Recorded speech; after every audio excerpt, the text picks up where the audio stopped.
Thank you very much for joining us. I am Leron Bramwell. We continue to look at government's first year in office. We talk agriculture.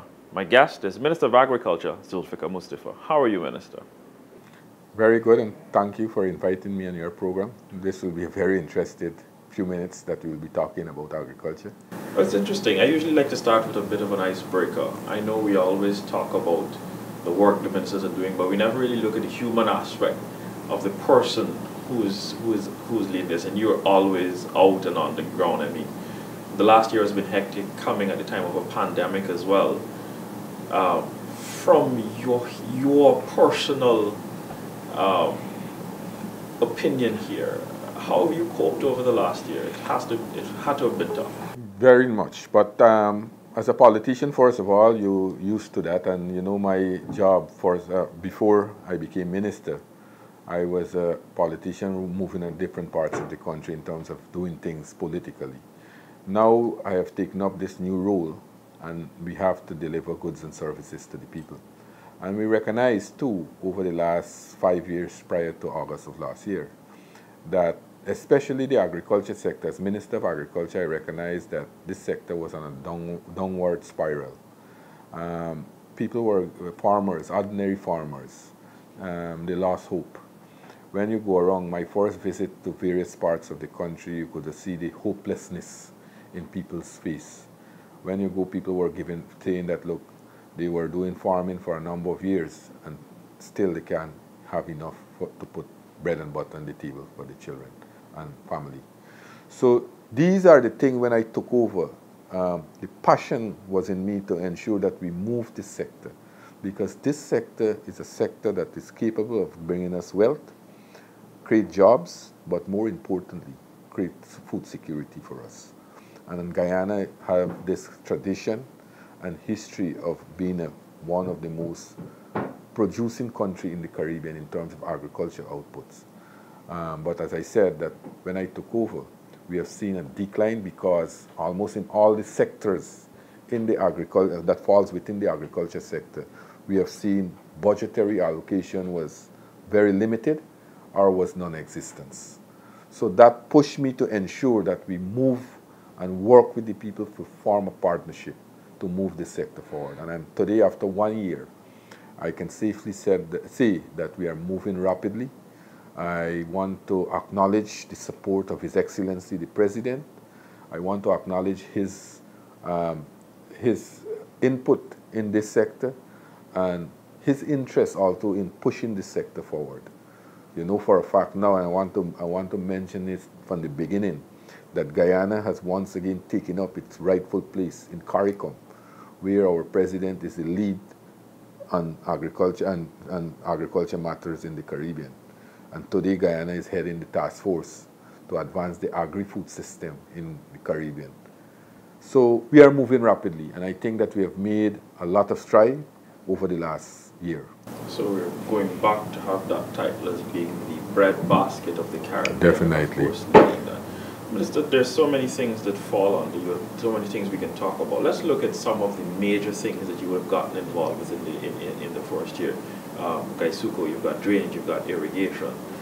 How about you highlight for us maybe a couple of the major ones that you think you've really tackled since coming in? Good. So I will talk about those big achievements. And give me 2 minutes to look at this, what we have done so far. And I mentioned just now the hopelessness that when I took over, I went and met. But, for example, when we were in opposition, we made certain commitment that, look, when we get back into government, we will re-implement certain programs and policies so that we can ease the burden on the Guyanese people, especially the working people, the farmers of this country.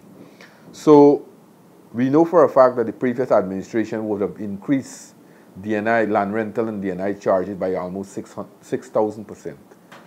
And we said that we will reduce it. Today, as I am speaking here, I can safely say that that have been reduced, and we have reduced land rental and DNI charges from $15,000 per acre to $3,500 per acre.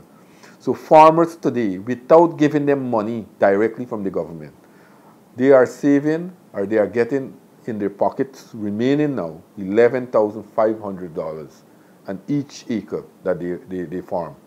So that money becomes disposable income for them, not only for themselves and family, but the wider community, the spin-off effects in the community. So right away you see the change that we have made from last, or before when we had change of government. We have reduced the VAT on agriculture inputs, agriculture machinery, pesticide, chemicals, so we have a reduction in those things. People now, let me tell you something. A man, and this is a typical example I normally give around the country. In December of 2020, in December of 2019, a guy imported overseas a tractor. And he said that he anticipated that this tractor would be in the country after the election. And he anticipated that he will have change of government. Because in our manifesto, we said that we'll take out these VAT and these machinery and so. But when the tractor came in the country in April, we had the elections crisis. And the man had to pay $500,000 VAT on the tractor. So when the government changed and we went to Parliament and we revoked those charges, or those VAT and those machinery, the man wrote me and said, can we? Then I knew about the matter. He said that, look, I had to pay $500,000 on this tractor. And now a tractor like this coming in the country will pay zero. So you could see the vast difference that we have made in the agriculture sector in this country. And those are ordinary, poor farmers, not large-scale farmers and big farmers. And these are the people who are making a very valuable contribution to our country.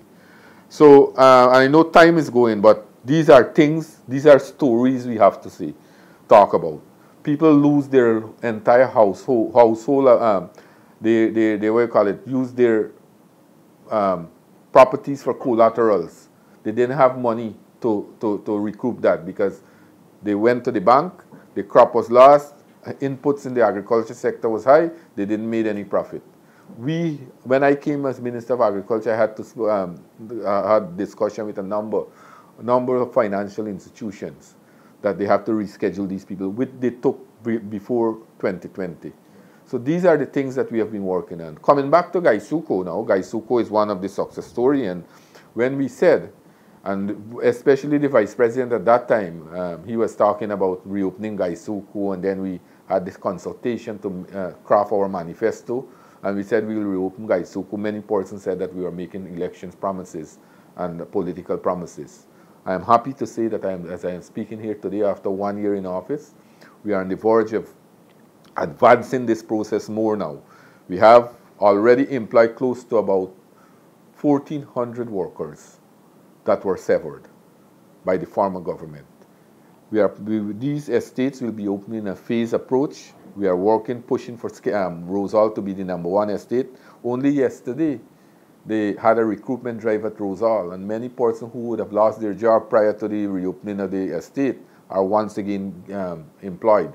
Over 100 persons were recruited yesterday to take that tally at Rosal to about 400 or 500 persons approximately that are working. We have workers working at Skeldon. We have workers working at Enmore. So we are working, we are pushing, and we are looking to ensure that not only that the closed estate, that we reopen the closed estate, but we recapitalize on the present estate that we have. And that is why you've seen, since we have took over government, we have injected into 𝐍𝐄 $9 billion. $9 billion because they were these investments are critical investments. It's needed in 𝐍𝐄. If you want to reduce the cost of production, we have to get the factory to work in an efficient manner. So those factories that are presently operating like iFlot, Blairmont, and Albion, they need critical parts. Parts were neglected over the last 5 years that the former government was in there. They didn't have any investment in these, capital investment in these estates. Now we have to change rollers, we have to change bearings, we have to change the gantry system. Those are the things that are critical to ensure that you have efficiency to get maximum output. So these are the things we are working, and I'm hoping as Minister of Agriculture to work along with management, work along with the boards of directors, so that we can, first of all, reduce the cost of production. And I think that with the plan that 𝐍𝐄 has presently, in terms of producing more value-added product, things like packaged sugar rather than bulk sugar. Reduce the cost of head office. Already at the head office, we have reduced costs significantly there. Reduce the number of managers that were at the head office. You understand? So that if we can do those things, 𝐍𝐄 will once again be back on its rightful footings. For example, we have the potential of supplying in the Caribbean alone 200,000 tons of sugar. We can tap into the Caribbean market. So we are working overtime to get that done. We are also looking, people have to ensure that when they look at 𝐍𝐄, they have to look at beyond sugar. 𝐍𝐄 is beyond primary production of sugar. You have to look at the social issues 𝐍𝐄 have been taking care with over the years in these communities. When estates were closed, you had a immediate death of the village economy. Not only sugar workers were severed, but you had the entire village economy die a sudden death. Now they are picking up back. You go back to Rosal Estate, go back to Enmore and Skeldon, you see the economic activity is picking up. So sugar, I think that the investment that we are making in sugar now is not only to keep 𝐍𝐄 alive, it's to ensure that we invest in the people of the country. Not only 𝐍𝐄 we are investing in. We have seen improvement in the rice sector. Last year alone, we have export paddy 485,252 tons of paddy we have exported last year. We have seen a drastical increase. We brought in to Guyana $203 million imported with paddy. And we have more markets for the farmers. We have market in Hungary. We had new markets I am talking about, not the traditional markets. New market in Hungary, Latvia, the BVI, Slovenia. Those are areas that we never thought that we'll have markets. And we are having more requests. So this crop, right, this crop, we might have a little decline because of the flood that we have experienced. But I want to inform Guyanese that over the next few years, my task, my goal is to improve and increase production by 100%. And we can do this because what we are doing, we are not only talking the talks, we are walking the walk, because we are now doing research. Last year, we have launched a new variety, a variety that will move the national average from 49 bags per acre to 60 bags per acre. We'll be opening new lands. Thousands of acres of new lands will be opening over the next 5 years. We are doing farm to market road at number 5274 area, where hundreds of acres of land will be opened up there. We are doing the second phase of the MMA scheme. More lands will be opened up when we finish that second phase. Then the Region 3, we're doing a number of farm to market roads there, and new lands, maiden lands will be opened up. All these lands will be coming under rice cultivation, cash crop cultivation, and other things like that. So we'll have more lands being taken up, more produce from our country. And also, so you got a lot I know you're talking about in terms of the agriculture and what you're doing with sugar and rice. Could I jump you over to the fishery side? Well, just before I jump over, I want to talk about this. We have been talking about traditional crops. I just want to talk about the traditional crops. And these two big crops I'm talking about, corn and soya. Guyana, we want to be self-sufficient. We have been importing every year close to $25 million in corn and soya for the poultry industry. We want to be self-sufficient for our poultry industry. We have a ready market here in Guyana. Plus, if we could be self-sufficient, then we can export the excess to the Caribbean. So what we have started this year, we have started two trial plots of corn and soya of 300 acres in the Tacoma Savannah. That, as I am speaking here, that is presently there, and by November it should be reaped. Hopefully, at the end of November, we can have an extended plot there now. And that is a non-traditional crop that we are now embarking on. This year, we'll be expending $500 million to do roads and other infrastructure in the Tacoma Savannah. We have a public-private partnership with the private sector, and we are working aggressively to develop this crop and move it forward so that Guyana, in another 5 years from now, can be self-sufficient for its poultry industry, provide all the proteins for the poultry industry. Generally, in the other sector, we have seen a lot of improvement, especially the fishing sectors. We have seen growth in the fishing sectors, in the marine fishing industry. We have seen almost in all the areas. 𝐎𝐍𝐵, you know, we are the largest exporter of 𝐎𝐍𝐵 and producer of 𝐎𝐍𝐵. Red snapper, other species of fishes from the marine sector, we have seen improvement. Only yesterday I was looking at some figure. What we are doing now, we are now developing our aquaculture industry, because aquaculture has a lot of potential for us to bring in foreign revenue into our country. And the president have instructed that we start this process. We are now making investment in the 𝐻𝐷𝐿 agriculture station at Manripo, in 𝐎𝐍𝐄 and in Berbice. So we will be cultivating things like tambiki, hasser, tilapia to improve the aquaculture there.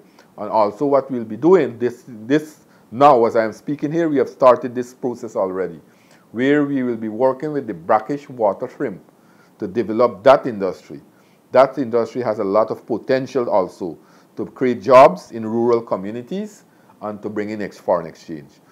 We want to, by the end of this year, to move production from 250,000 kilograms to 500,000 kilograms by the end of this year, and we'll achieve that. But in the long-term plan, we'll be building a hatchery in Berbice and also a feed mill in Berbice, so that we can supply to these farmers, these private farmers, supply the small shrimp, the larva, or you call it, and then also supply the feed at a minimal cost, so that we can develop this into a bigger industry to create more jobs and also bring in more foreign exchange earnings into our country. In the other crops, I talk about the other crops, but NARI is playing a more important role. We recognize, unlike the previous administration, the importance of agriculture in our country and where agriculture has, the role agriculture has to play. That is why, as I said, that the president is putting a lot of effort and interest and energy into the agriculture sector.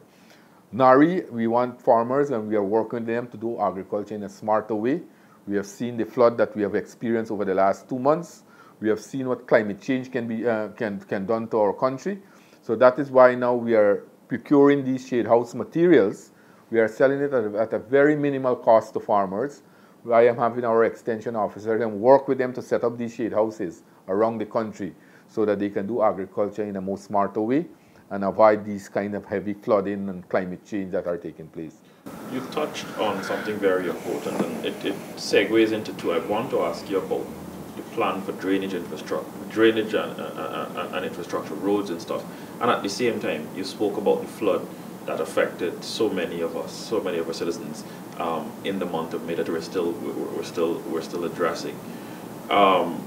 Your response, you've been on the ground from flood, so your response to your assessment on how the agriculture ministries responded to flooding in particular these farming areas, and what plans do you have to boost drainage and irrigation? And of course there would have been some amount of rework on what you would have wanted, what you would have identified for draining and infrastructure, and of course. Yeah, but first of all, I can say that the work that we have done helped to minimize, so to speak, minimize certain areas' losses. If we did those work over the last few months, we could have the entire agriculture sector would have wiped out. So that, first of all, we have to recognize, because places like MMA and so, those were the first kind of requests I came to Cabinet for emergency funds to do drainage and irrigation work. And we did a number of works across, or a lot of works across the country in D&I work. Because as you rightly said, we'll have to relook at certain areas that are prone to flooding and do things in a different way. We have procured a number of excavators now, NDIA, and we have deployed those excavators across the country. Small, mini excavators, these medium size, and also the large, the extended excavator, the large one, the long boom, or what they call it. So we have a number of hundreds of excavators across the country, and I am now looking at certain areas that we have to redesign certain drainage canals. We have to also look, and I am looking to boost the system, not only depend on the sluices, but to purchase more pumps, so that when we have these heavy rainfall and we have a lot of water in the system, we can have 24-hour drainage system. Late last year, we have procured 12 additional pumps, and this year again, we will procure a number of pumps so that to boost our system. My aim is to ensure that we put pumps at various outlets across the country so that when the sluice stop, we will have these pumps on. But I think the DNI system that we have had and what we have done over the last 10 months, we have minimized certain areas in terms of the flooding that we have had. But as the President rightly said, that we are looking to do a comprehensive DNI system across the country, where we'll do a lot of canals. As a matter of fact, if you look at Georgetown and you look at Region 4, this area was minimally affected because of what? The Hope Canal. And when that canal was built, you could remember the kind of the criticism that were made, that there is a Jagdeo initiative, a Jagdeo canal. But that canal proved its worth. And as Minister of Agriculture, when I consulted with our technical people, they are saying that we need 2 additional canals immediately like that. 2 additional canals immediately like that. One between Mahaika and Abari, and another between Adventure and number 43 and the Quarantine. So that all those areas, because Blackbush was severely affected, the MMA area was severely affected. So if we could have tributaries run to this canal that you create, and the excessive water in the creek run here and drain to the Atlantic, then you will minimize the flooding for the water to go on the land. Likewise in Blackbush Polder. So we are looking at that, and those are in the plans. Those are in the plans to construct those canals. We have to get funding, and I think that we will have to do those things. But those are the big initiatives that we will take up in the future, as you rightly said, that in terms of DNI, we have to do a comprehensive system. We have machines right across the country. We are very, very proactive in using these machines and get things in order. As a matter of fact, as you and I am speaking here now, we have machines in different parts of the country doing excavation work with the intention of avoiding future flooding in certain communities, because we have witnessed what have taken place, and we will correct those situations where they exist. But I want to commend the NDIA for the work they have done over the last few months. Because of those work, certain areas were spared. Minister, I want to thank you very much for chatting with us. You've given us so much. I want to say best wishes going forward in the next year and going into the full term of government with you as Minister of Agriculture. Thank you. It was my pleasure. And hope that we can have a more longer right. No problem. Thank you very much. Pleasure chatting with you, Minister. Thank you very much. We were chatting with Minister of Agriculture Zulfikar Mustapha, looking at the first year in office of government. I am Liebrand Brummel. Thanks very much for joining us. Remember to be safe.